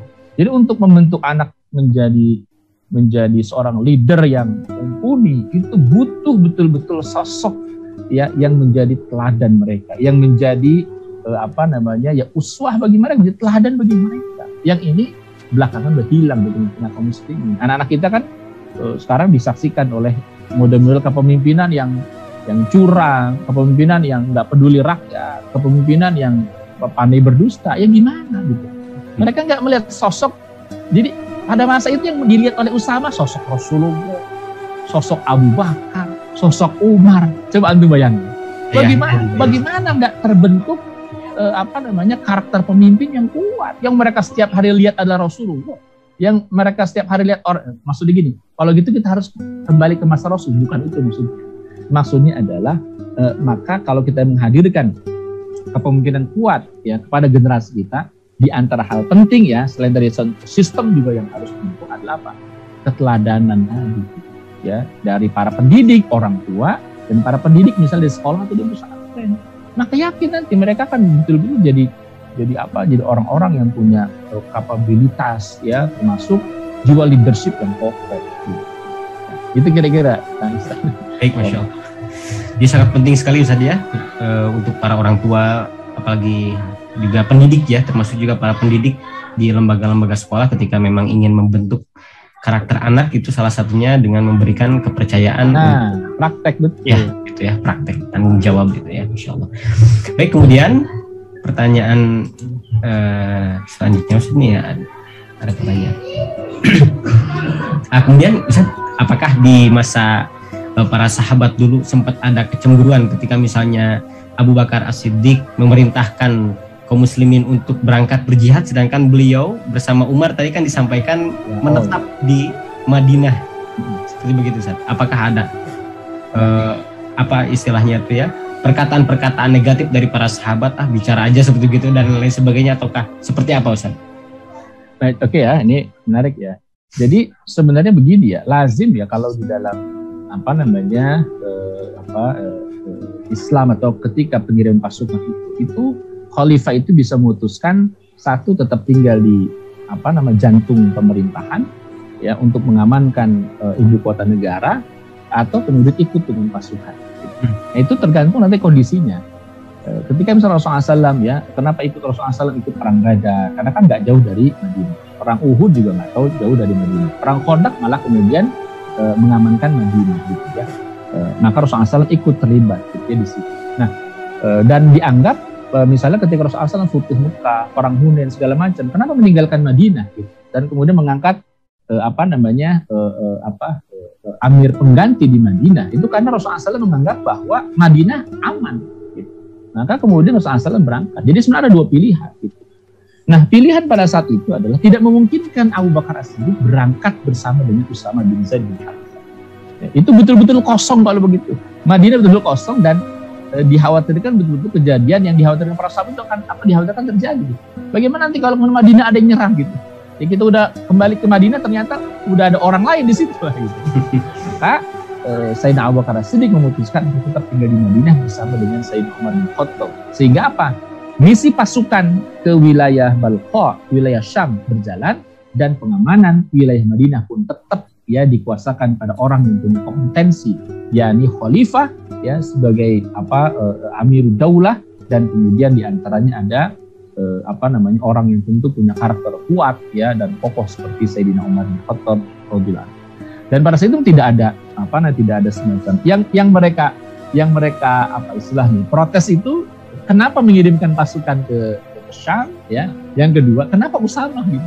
Mereka nggak protes kenapa Abu Bakar ada di, justru yang mereka khawatirkan adalah Madinah gitu loh.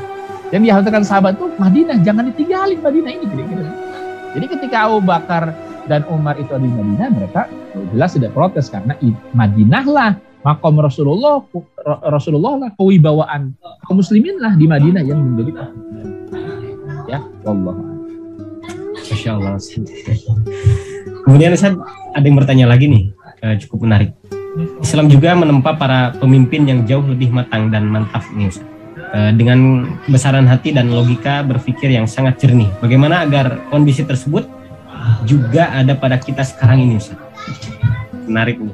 Ya begini ya, bagaimanapun kan Rasulullah SAW mengatakan ya, sebaik-baik masalah masanya para sahabat gitu ya. Jadi apakah kita bisa menyamai? Ya mungkin mendekati bisa, tapi kalau menyamai dengan kualitas mereka ya kita berpikir berkali-kali gitu ya, kira-kira begitu. Nah, tetapi begini ya, bagaimana kemudian agar lahir di situ orang-orang yang punya pikiran matang, mantap, logika yang jernih dan seterusnya. Saya katakan ini sama sebenarnya dengan bagaimana melahirkan calon-calon atau kemudian para pemimpin gitu ya pada masa itu. Gitu. Salah satu hal yang betul-betul kentara di tengah para sahabat mulia saat itulah keterikatannya kepada syariat Islam, keterikatannya kepada perintah Rasulullah SAW. Itu yang membuat mereka tetap berpikir kokoh ya, jernih gitu. Bayangin antum kalau pada posisi Abu Bakar As-Siddiq gimana ya. Masukkan semua orang. Ini Abu Bakar coba bayangin. Masukkan semua orang mengatakan, kata Umar, bahaya kalau kita kirim pasukan ke sana. Ini Madinah bahaya, kata Abu Bakar. Ya, saya mengkhawatirkan keselamatan Anda wahai khalifah. Madinah dan Rasul sallallahu alaihi wasallam, maqam Rasulullah SAW. Mereka juga mengatakan, oh jangan kirim nanti bahaya. Banyak orang murtad segala macam. Coba lihat Abu Bakar As-Siddiq itu kalau pakai perasaan. Ya, kalau antum jadi seperti orang yang digambarkan oleh Aisyah itu, serigala itu ada di mana-mana. Ya, umat Islam seperti domba yang kehujanan di tengah kebun-kebun belantara itu. Ya. Kalau kita tidak memiliki pemikiran jernih seperti Abu Bakar As-Siddiq, mungkin Abu Bakar udah ikut arusnya. Itu nggak jadi gitu ya. Sehingga target yang ditetapkan Rasulullah SAW nggak tercapai. yakni gentarnya pasukan Romawi, dan kemudian efeknya kan menjadikan kabilah-kabilah di sekitar Madinah justru menjadi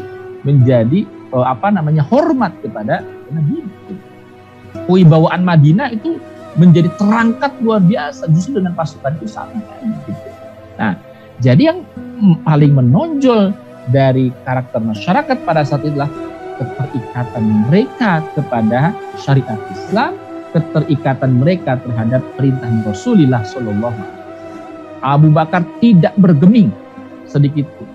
Digoyang Umar tetap kokoh, digoyang Muhajirin tetap kokoh, digoyang Ansor tetap kokoh. Misinya apa? Misi Rasulullah harus terwujud. Karena Abu Bakar paham kalau Rasulullah sudah menitahkan pasti ada barokah di situ. Kalau Rasulullah SAW sudah menetapkan sesuatu pasti ada kebaikan di situ. Ya, jadi Abu Bakar nih, bayangin di tengah-tengah kita hadir nggak orang yang tingkat keyakinannya seperti Abu Bakar? Luar biasa. Yang istilahnya udah nggak mandang yang lain deh. Ya, yang saya pandang gimana saya ingin pelak 100% Rasulullah SAW, ikut Rasulullah SAW, itu Abu Bakar. Yang itu ternyata apa? Yang lain pun mikirnya beda dengan Abu Bakar gitu. Yang itu mikir, aduh bahaya nih. Ya, itu kan Rasulullah. Ya, itu kan zaman Rasulullah. Sekarang kan beda kondisinya. Ternyata Abu Bakar enggak benar. Nah, ternyata dan yang kedua adalah ketaatan mereka terhadap imam. Ya, ketaatan mereka terhadap ulil amri. Ya, ulil amri ini maksud tentang ulil amri yang yang menerapkan syariah secara kafah, itu ulil amri. Ya, kalau pemimpin yang suka bohong, pemimpin yang nggak nerapin syariat Islam, pemimpin yang suka klinik, itu bukan ulil amri itu, ya, gitu. Nah, ketaatan mereka terhadap pemimpin luar biasa. Ketika sebelumnya mereka menolak Abu Bakar, nggak setuju dengan pendapat Abu Bakar, tapi ketika Abu Bakar memutuskan, jalan, sambil apa, dengar, udah taat. Ya, itu yang sulit dimiliki oleh orang pada zaman sekarang, gitu loh. Yang awalnya mereka berbeda, lalu kemudian setelah diputuskan oleh pemimpin mereka, maka mereka langsung sami'na wa ata'na. Saya dengar, saya taat. Nah gitu ya, Allah. Insyaallah. Luar biasa sekali ya, Ustaz ya. Padahal kan sosok Abu Bakar As-Siddiq, beliau seorang yang lembut, tapi ketika memang sudah kaitannya dengan hal yang prinsip, ya, prinsip yang disampaikan oleh Nabi, yang ditargetkan oleh Nabi tetap Abu Bakar As-Siddiq tetap berpegang teguh gitu ya dengan apa yang sampai Umar aja kan ketakutan kan. Bukan mengusulkan, ganti dong, jangan Usama bin Zaid gitu. Wah, iya. Dipegang jenggotnya itu ya. Ini apa-apa. Tapi Rasulullah ini mau ganti apa yang diputuskan Rasul. Siap ya. Insyaallah. Baik Ustaz, karena waktu kita juga ini terbatas nih Ustaz. Jika ada yang ingin disampaikan sebagai closing statement dari kajian kita di kesempatan pagi yang berbarokah ini, kami persilakan. Tafadhol Ustaz. Ya. Sekalian rahmat Allah Subhanahu wa taala. Dari kisah terkait dengan pengiriman pasukan Usama bin Zaid bin Harithah, banyak sekali sebenarnya ibrah yang bisa didapatkan. Di antara ibrah tentunya adalah betapa orang sekali Abu Bakar As-Siddiq radhiyallahu anhu itu yang sangat betul-betul ingin mencontoh tapak demi tapaknya Rasulullah SAW tanpa mau meninggalkan satu langkah. Sampai kemudian resikonya dikatakan, kalaupun aku diterkam oleh harimau, diterkam serigala, aku siap. Kalaupun seluruh orang tidak ada, hanya aku sendiri, aku siap meneruskan misi Rasulullah SAW. Nah, maka hendaknya salah satu teladan penting dari Abu Bakar ini patut kita contoh. Ya, bagaimana dengan kita kaum muslimin? Ketika Rasul memerintahkan sesuatu, ketika Rasul memerintah menetapkan sesuatu, kita mau taati itu. Apa yang dikatakan Rasulullah SAW? Atau berkilah dengan berbagai macam alasan. Ini zaman udah beda, itu kira-kira. Itu kan yang sering jadi alasan kita. Tetapi Masya Allah, di tengah kondisi yang dianggap sulit, bahkan oleh kacamatanya para sahabat yang lain, ya, tetapi Abu Bakar Siddiq berpikir jernih. Ya, kejernihan Abu Bakar Siddiq ditunjukkan dengan apa? Dengan ketaatan dia ingin mengikuti jejak-jejak langkah Rasulullah SAW yang itu terbukti. Ya, ketika Abu Bakar Siddiq menetapi langkahnya Nabi SAW, meneruskan misinya pasukan Usama bin Zaid dan tetap mempertahankan Usama sebagai panglima, maka dampaknya terhadap kewibawaan daulah Islam ini besar. Ya, yang itu sebelumnya dikhawatirkan. Ya, maka buat kita ya, ketaatan pada Allah, ketaatan pada Rasulullah SAW itu menurut saya harus tetap ya kita pertahankan gitu ya, sebagaimana ketaatan Abu Bakar terhadap Allah dan Rasul. Demikian saat ini.